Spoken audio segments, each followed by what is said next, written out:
नमस्कार दोस्तों, राधे राधे, जय माता दी। मेरे चैनल पे दोस्तों आप सबका बहुत बहुत स्वागत।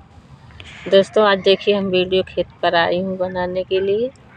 और ये ललनवा गीत है, जैसे बेटा अपने ससुराल जाता है चोरी से, उसी पर का ये गाना है। दोस्तों कैसे लगेगा कमेंट में बताना। अम्मा की डरिया पे बोले कोई लरिया, कोई लर बोले मीठी बोले जी। अम्मा की डरिया पे बोले कोई लरिया, कोई लर बोले अनमोले जी। बाबा की बगिया में बोले दुल्हे कवने रामा, खोलाया अम्मा बजरा के वाड़ जी। बाबा की बगिया में बोलाई दुल्हे, खोलाया अम्मा बजरा के वाड़ जी। कैसे की खोली अम्मा चंदन के वड़िया, कहवा रहे तनी जूनी जी। कैसे के खोली बेटा चंदन के वड़िया, कहवा रहे तनी जूनी जी।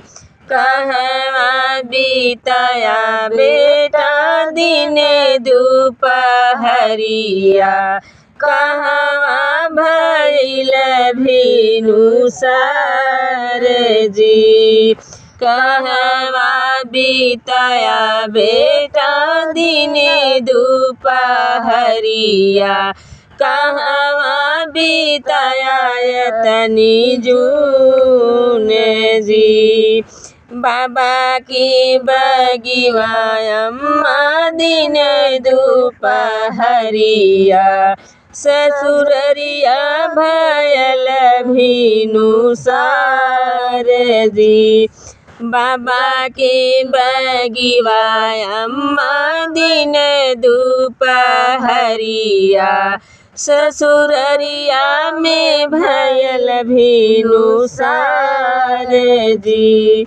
कैसे के चिन्हा बेटा सग सरहजिया, कैसे के चिन्हाया अपन सास जी। कैसे के चिन्हा बेटा सग सरहजिया, कैसे के चिन्हाया अपन सास जी। कैसे के चिन्हा बेटा अपनी रानियावा, जेका देखी जियरा जुड़ाई जी। कैसे के चिन्हा बेटा अपनी रानियावा, जेका देखी जियरा जुड़ाई जी। मड़ाए में चिन्हे अम्मा सग सरहजिया, कोहबर चिन्हे अपन सास जी। मड़ाए में चिन्हे अम्मा सग सरहजिया, कोहबर चिन्हे अपन सास जी। से जिया पे चिन्हे अम्मा अपनी रानियावा, जेका देखी जियरा जुड़ाई जी।